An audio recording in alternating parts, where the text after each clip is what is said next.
Olá, muito bem-vindo, muito bem-vinda a mais um programa Direito e Justiça, que hoje traz para você informações relevantes sobre direito à intimidade, direito à privacidade. Até que ponto hoje, num mundo com a tecnologia como nós temos, ainda esses direitos são preservados? Será que aquela pessoa que eventualmente é flagrada numa câmera na rua, ela pode impedir que a sua imagem seja veiculada por emissoras de televisão ou algo do tipo? Para que a gente possa entender isso e muito mais, hoje nós recebemos aqui o Dr. Marcos Vasconcelos, ele que é advogado, professor, e vai trazer para nós inúmeros esclarecimentos relacionados a esse assunto. Já começo então dando as boas-vindas. Dr. Marcos, é um prazer recebê-lo aqui. Tenho certeza que os nossos telespectadores hoje terão aí uma gama enorme de conhecimentos agregados com toda a sua experiência. Muito obrigado pela presença. Prazer estar aqui com você, poder falar para os ouvintes da Osasco, falar desse tema, né, que é um tema que cada vez mais ele se torna atual por conta dessa dualidade, né? Quer dizer, como é que funciona a exposição nas redes sociais, a questão da intimidade, preserva a intimidade, não preserva. Exato, e hoje a gente percebe muito, inclusive, falando até de rede social, que já é um ponto assim, crucial para esse nosso bate-papo, muitas vezes as próprias pessoas abrem mão da sua intimidade, da sua privacidade, de maneira espontânea. Elas próprias começam a divulgar cada vez mais, e é uma busca incessante, talvez, por querer mostrar determinadas situações que antes não acontecia. Quer dizer, então até que ponto isso fragiliza o direito à intimidade ou à privacidade dessas pessoas, com essa, repito, exposição demasiada em rede social e daí por diante. Então eu já começo perguntando em cima disso, podemos dizer que a privacidade ou a intimidade, quero saber até se são conceitos iguais ou não, mas ainda existem? Claro. Na verdade, claro que existem, não é? Tanto privacidade quanto intimidade são dois direitos fundamentais garantidos pela Constituição. Não é? A Constituição ela fala no direito à vida privada, no direito à intimidade e até a proteção da imagem também. Não é? Tendo visto que a imagem ela é um reflexo também da sua personalidade. Mas há uma diferença técnica que muita gente não sabe entre a privacidade e a intimidade. O direito à privacidade, ele envolve aquelas relações que você quer proteger vamos dizer assim, da sua vida pública. Então todos nós temos aqui, você tem, eu tenho, você que está nos assistindo aí também tem, relações públicas. No seu trabalho, não é? Quando você sai na rua, quando você vai para um parque. Mas dentro da sociedade nós temos um círculo de relações mais restrito. Um círculo de relações que nem todos participam. Né? Nem todos que estão na sua vida pública participam. Esse círculo mais restrito é o que nós vamos chamar de vida privada ou privacidade. Então, nesse círculo de vida privada, existem relações que eu quero proteger de quem está na minha vida pública. E daí vem a questão da proteção, por exemplo, do sigilo bancário. Eu ter direito ao meu sigilo bancário decorre desse direito à privacidade. Eu não sou obrigado a divulgar para você as minhas movimentações. É um aspecto de uma relação mais fechada, de uma relação pessoal. Então, isso seria a vida privada. A intimidade, ela se dá num contexto ainda mais restrito.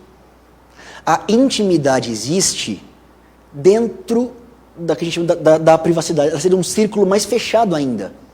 Então, vou te dar um exemplo.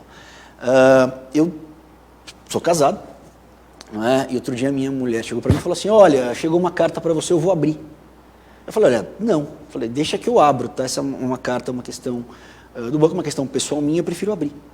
Ela ficou meio chateada, brincou, mas é uma brincadeira que nós fazemos para mostrar o direito à intimidade. Não é? Quando alguém, por exemplo, se seu irmão vai na sua casa e abre uma carta tua, ele não está violando a tua privacidade, ele está violando a tua intimidade. Porque o teu irmão, alguém que é da tua família, já participa da tua vida privada. Então, quando ele abre uma correspondência pessoal, ele já está entrando na seara da intimidade. Aquele pai que vai no quarto da filha. Eu não vou discutir se o pai que entra no quarto da filha para saber se a filha está consumindo maconha ou não, enfim. Eu não vou entrar se o pai ele teria esse poder ou não, nesse momento. Mas há uma questão de intimidade, sim. Não é? Se a filha é maior de idade, a gente pode falar que o pai está violando a intimidade dela. E agora você tocou num ponto interessante, quer dizer assim, pegamos o exemplo da filha maior, mas e os filhos menores? Ou seja, a partir de que momento alguém pode dizer, olha, essa é minha intimidade, daqui para frente eu não permito uma invasão. Claro que se a gente for pensar numa criança, ela não tem nem essa ideia para poder confrontar. Mas não é por isso, imagino, que ela não tenha o direito à intimidade. Não, perfeito, ela tem, claro que tem. Claro que quando a criança, nós falamos em crianças, ela não tem a maturidade, obviamente, para exercer o direito. Para exercer aquele direito. Não é? E claro que os pais, nessa preocupação com os filhos, ainda mais hoje, né, com essa exposição que nós falamos de mídia social, esse acesso tão rápido à informação, é claro que quando se trata de filhos menores, eu acho que os pais, eles, dentro dessa questão do pátrio poder, até pela proteção do filho, eles podem, claro, ter um controle maior do que o filho pode acessar. Mas isso não quer dizer que o filho não tem o direito à intimidade dele, de, por exemplo, de falar no celular com os amigos. Claro que tem. Claro, perfeito. Agora, a tecnologia, sem dúvida alguma, ela acabou contribuindo, e como eu disse, muitas vezes até por ato de vontade da própria pessoa, a mitigar, a minimizar um pouquinho esses direitos que muitas vezes as pessoas acabam não entendendo ou não alcançando a relevância, a importância desse direito, até porque passa até a envolver questões de segurança pessoal. Sim. Quando você começa a mostrar muita coisa em rede social, abrindo mão da sua privacidade, você acaba virando alvo, muitas vezes, de golpes ou até de criminosos. Isso tem sido percebido realmente nessa seara constitucional? As próprias pessoas abrindo mão desse direito à privacidade e intimidade? E mais ainda, o que eventualmente move as pessoas a agirem dessa forma? Sim. Isso é um fenômeno, né, cada vez mais relevante, não só em mídias sociais, mas mesmo em televisão. Você vê programas de TV em que as pessoas abrem a casa, né, permitem que câmeras filmem o seu dia a dia. Tem vários. Né? Até discussões de investigação de paternidade, são coisas absolutamente individuais. Você leva para programas uma discussão, sabe, você é pai da criança, não é? Né? Tem teste do DNA, não tem? Que é uma questão que, se nós formos analisar, por exemplo, na justiça, ações que envolvem guarda de filhos, questões de paternidade, você sabe disso, elas tramitam em segredo de justiça. E de repente você pega e leva essa questão para um programa de TV, para uma rede social. Então eu percebo que cada vez mais as pessoas, elas têm sim mitigada, por livre e espontânea vontade, a proteção da privacidade, da intimidade, para aparecer, né? Ou para ter uma exposição maior, para ter vou abrir a minha casa. Minha mulher outro dia falou, tem uma fulana que falou o nome da... Eu falei, mas quem é ela? Falei, como você não sabe? Eu falei, não, ela tem um programa, ela abre a casa dela, as pessoas filmam o dia a dia, filmam dormindo, filmam na piscina. E um outro exemplo típico disso, da pessoa assim, espontaneamente revelar os seus hábitos, os seus costumes, dos mais pessoais, são os reality shows, né? Sim. Você tem os reality shows aí em emissoras de televisão que a pessoa fica às vezes por 2, 3 meses numa exposição absoluta e assim, cercada por câmeras, e acaba sabendo daquilo, mas se torna absolutamente natural, e nesse contexto acaba expondo aspectos muito pessoais, aspectos de vida íntima, assim, ao extremo, vida privada, e daí por diante. É mais ou menos nesse sentido que nós estamos conversando aqui. Sim, porque assim, o direito ele existe, e o problema de você abrir mão voluntariamente do direito é que amanhã você pode querer falar proteção desse direito, né? Então você tem que se preservar, claro. A pessoa, veja, os direitos, nós falamos que os direitos fundamentais, eles são inalienáveis, você realmente não pode renunciar a esses direitos. Você pode, em certos casos, abrir mão. Mas eu acho que as pessoas, elas precisam se conscientizar de que você preservar um pouco da sua intimidade é importante. Agora, nós temos aí, eu imagino, uma diferença entre essa intimidade, essa vida privada, de uma pessoa que não é uma pessoa pública, se comparado a uma pessoa, um artista, um político, algo do gênero. Como é que se mensura essa diferença entre, olha, por ser uma pessoa pública, determinada situação não viola a intimidade ou a privacidade. Diferente que se não fosse uma pessoa pública, aquele mesmo comportamento poderia gerar ali responsabilidades decorrentes daquilo. Sim. Como mensurar? Até onde vai o fato de alguém ser uma pessoa pública, o direito dela ser minimizado em relação aos seus aspectos pessoais? Então, vamos lá. Como eu falei, toda pessoa, todo cidadão tem direito à privacidade, seja ele artista ou não.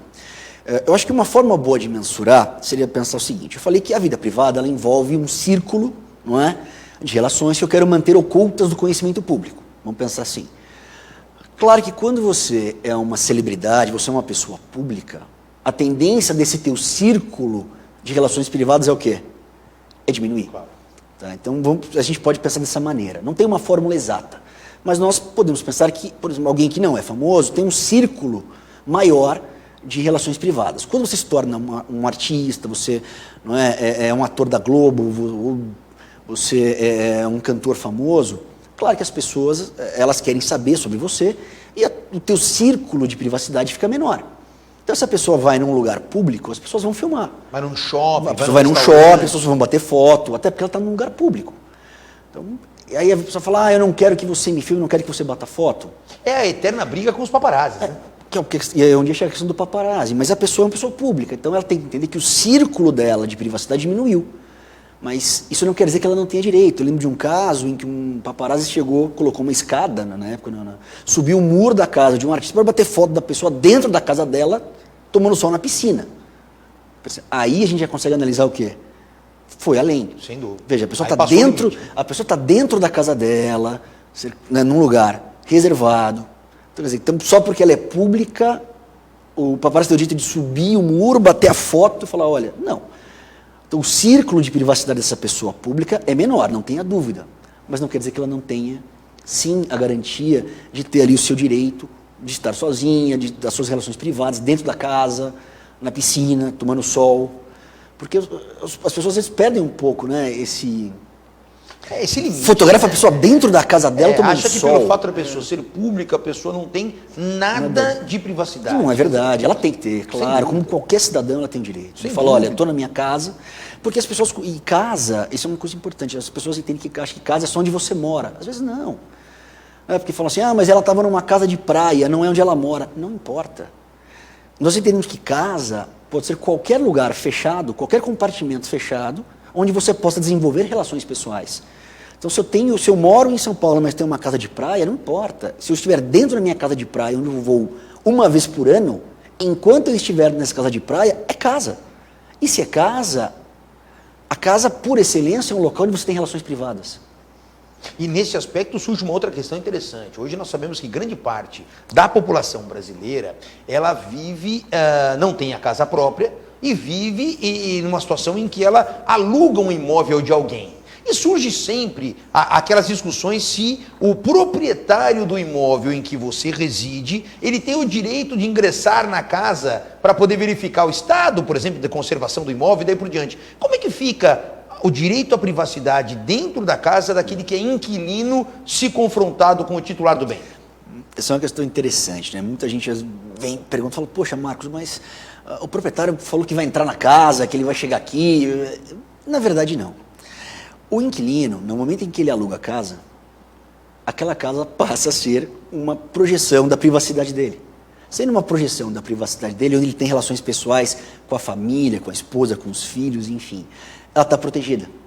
Então, o proprietário imagina que o proprietário chega um dia à noite e fala assim, minha casa eu vou entrar, não vai. Realmente, assim, não pode. O proprietário ele não pode chegar a hora que ele quiser, ele vai entrar, via de regra, se houver consentimento do inquilino. Essa é a regra. Ele entra mediante consentimento. Mas então ele nunca vai poder entrar na casa para verificar? Até vai. Se houver uma previsão no contrato e se houver antes, primeiro, um aviso prévio.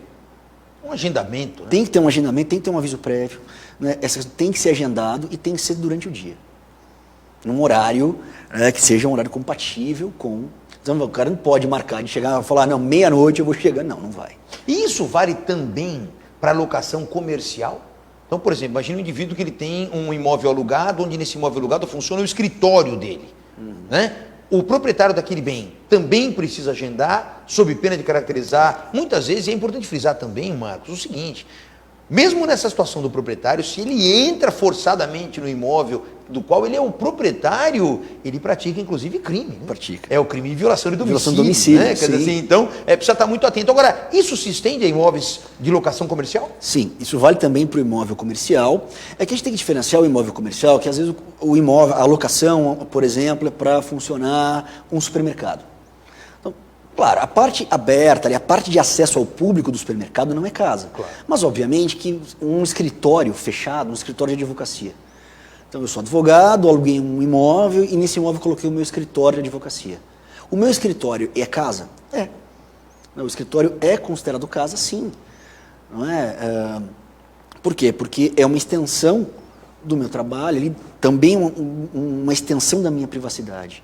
É o lugar onde eu exerço a minha profissão, onde eu exerço, né, o meu ganha-pão, vamos dizer assim. Então, o meu escritório de advocacia, mesmo locado, é casa. Tanto que eu lembro muitas questões, né, falar assim, a polícia invadiu um escritório para, né, fazer a apreensão de documentos, mas, na verdade, entrou para fazer a apreensão de documentos com ordem judicial. Claro.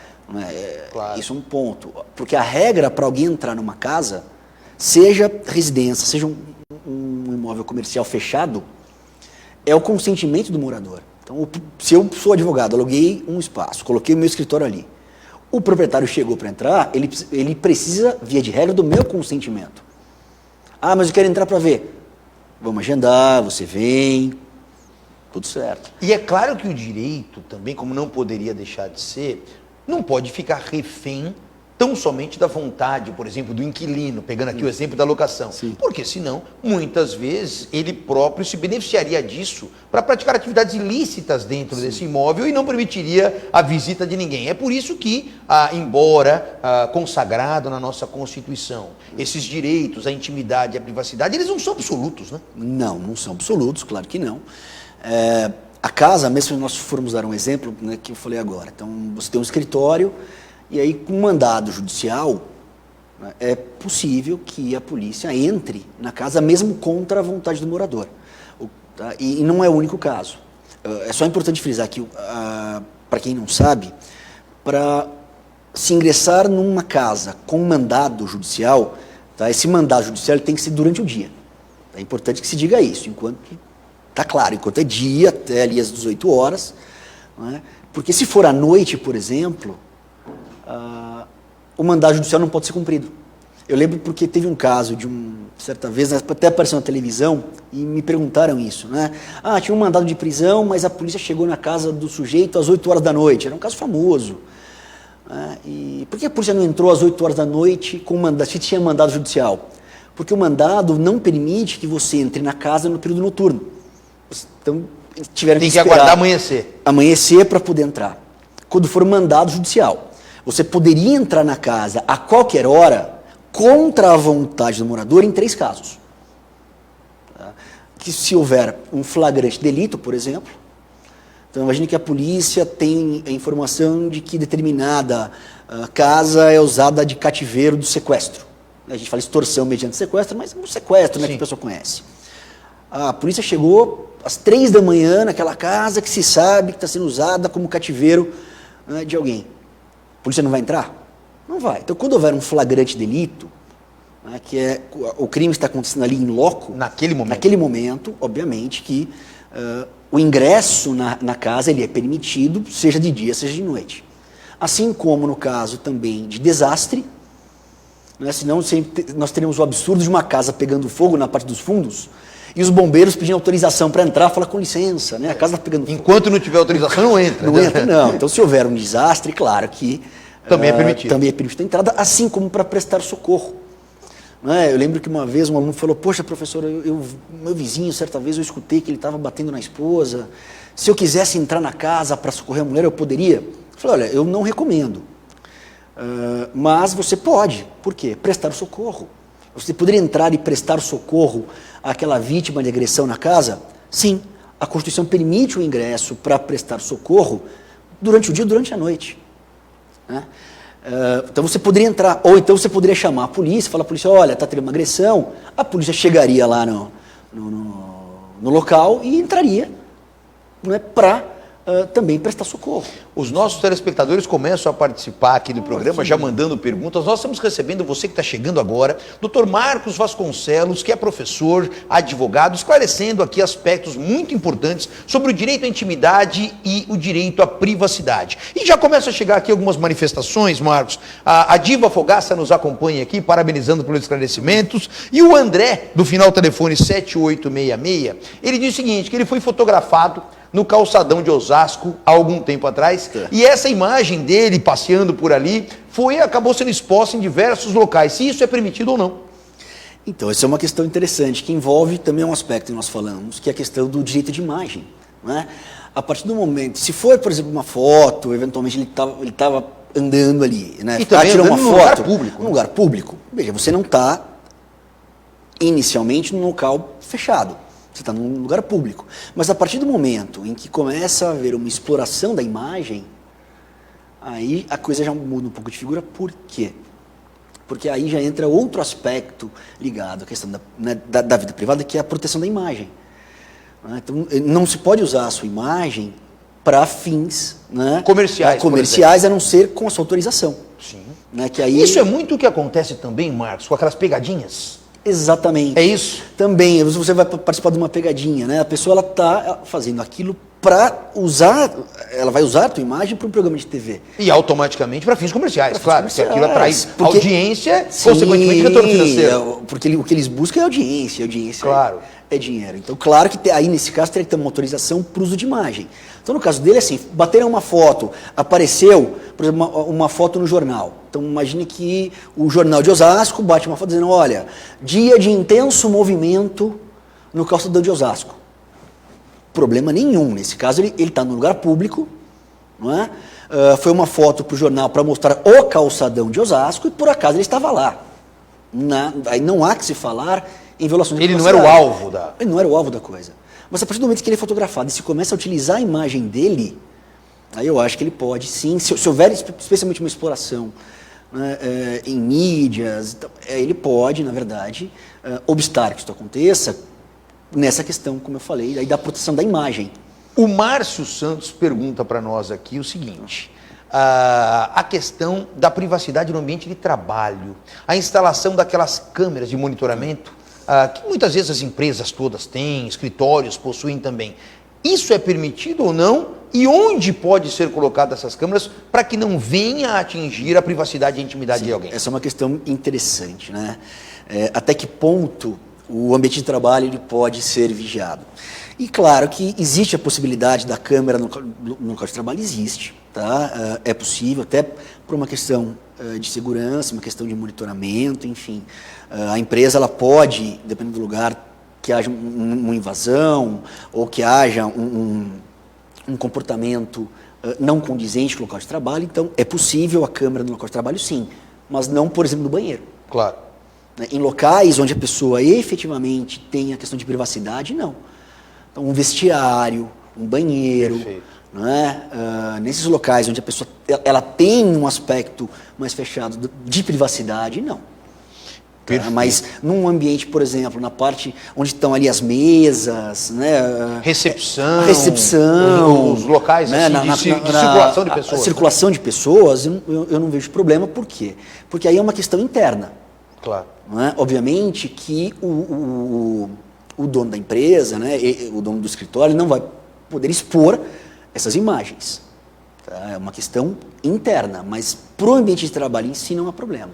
Então, os problemas são realmente nesses lugares mais restritos em que a pessoa tem uma questão privada mais fechada. E é uma questão interessante porque um outro ponto que merece ser destacado é que muitas vezes a prevalência do interesse público supera o interesse privado, né? Isso é muito comum pela própria utilização da polícia em investigações de crimes, mapear onde, por exemplo, o Dr. Marcos estava tal dia, tal hora, e consegue saber isso, por exemplo, até pelas câmeras em estradas, por pedágios, saber que horas passou, com quem estava no carro, se estava sozinho, se estava dirigindo o carro, se não estava. Quer dizer, então é aquilo que a gente já comentou. A tecnologia, cada vez mais, ela vem sendo utilizada, e muitas vezes de maneira até adequada mesmo, e colaborando demais para a elucidação de crimes, como mencionei aqui, mas a tecnologia, sem dúvida alguma, fragiliza esse direito à intimidade, principalmente quando nós estamos em locais, como foi mencionado aqui até, calçadões ou locais públicos, estradas, shoppings e daí por diante.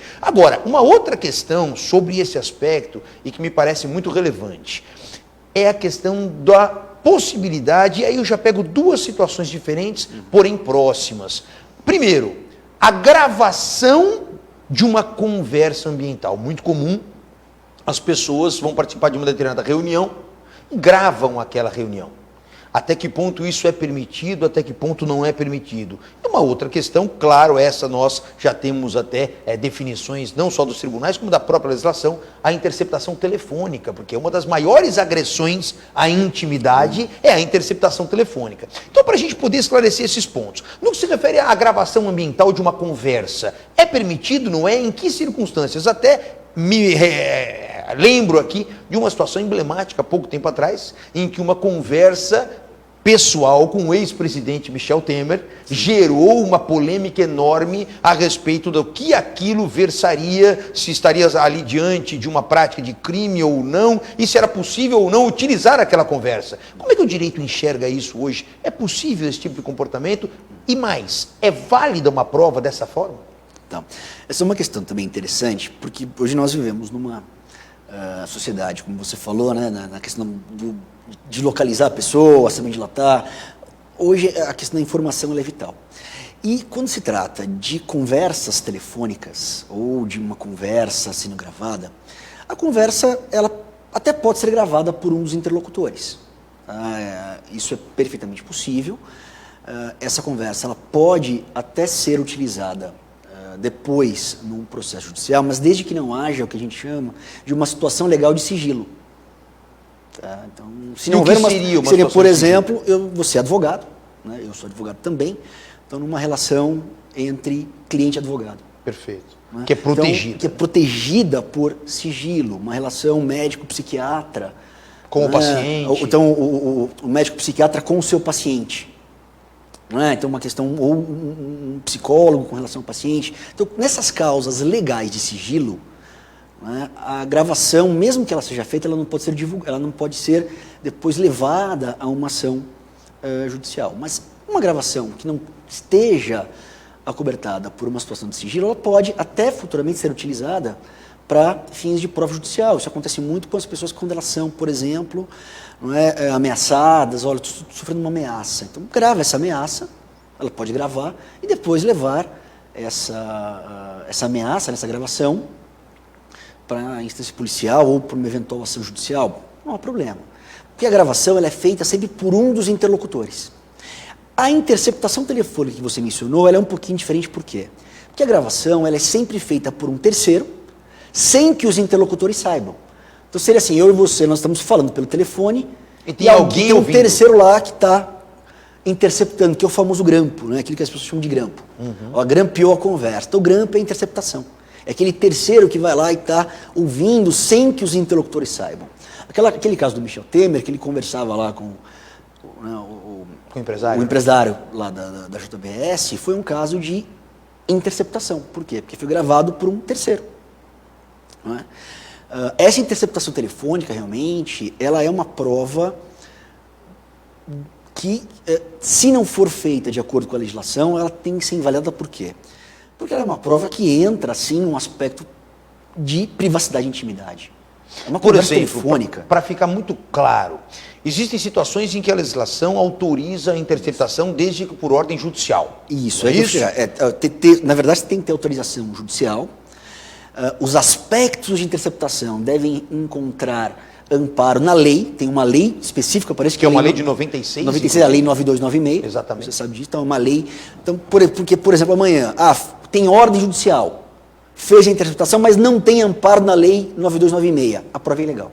E aí cabe até uma outra ressalva também em relação a isso. A própria lei 9296 de 96 deixa muito claro que alguém efetuar a interceptação fora dos parâmetros impostos pela lei pratica crime. Exatamente. E é um crime, ou seja, aquela interceptação clandestina de telecomunicações é criminosa, inclusive. Aí vem sempre aquela discussão. A esposa está desconfiando que o marido tem uma relação extraconjugal ou vice-versa. E acaba contratando uma daquelas pessoas da área de tecnologia para interceptar a conversa e, em tese, imaginar que, flagrando aquela conversa, ele faz uma prova daquela situação. Engano, né? Engano, claro. Por quê? Porque essa interceptação ela tem que ser sempre feita, você sabe disso, para questões de crime. Para apuração de crime, em crimes definidos na lei. E o adultério, por mais que seja uma questão, claro, que gera ali, né, uma crise no relacionamento, não é crime. Então, obviamente, por mais que a mulher contrate o detetive, olha, eu tenho provas, essas provas, né, fiz a interceptação da conversa, é uma prova ilícita, né, que ela não pode ser utilizada num processo judicial. Né? Mas, claro, a mulher ela vai utilizar aquilo para dizer, você me traiu. Tudo bem, entre eles ali. Eu quero divórcio, vai entrar com ação, pede divórcio, tudo bem, na esfera civil. Mas esta prova em si, ela é uma prova ilícita. Não pode ser usada como prova efetivamente. E esse é um exemplo claro de que nem tudo que é imoral é ilegal, né? Pois é. Esse é um exemplo claro disso, claro, né? Porque há uma imoralidade, mas não existe ali uma ilegalidade efetivamente, né? A prova é ilícita. Mas, claro que... Não há como você explorar isso para obter algum tipo de resultado, seja em qual esfera for. Muito bem. Dr. Marcos Vasconcelos, nosso programa de hoje chega ao final. Quando o tema é gostoso, passa rápido, né? Passa rápido, mas eu tenho certeza que os esclarecimentos foram inúmeros. Eu quero lhe agradecer muito a presença, renovar o convite para uma próxima oportunidade. Tenho certeza que as pessoas que nos assistem têm aí já uma grande noção dos principais aspectos. Muito obrigado pela presença. Eu que agradeço a todos vocês que nos ouviram, que mandaram as perguntas, né, que participaram. Foi realmente um prazer estar aqui e estou à disposição para um próximo programa. Nós tratamos de um outro aspecto importante, enfim, estou à disposição. São muitos assuntos que ficam pelo caminho por conta do nosso tempo, mas sem dúvida alguma sua presença aqui já está mais do que certa num futuro breve. O nosso programa Direito e Justiça fica por aqui e nos vemos no próximo. Até lá!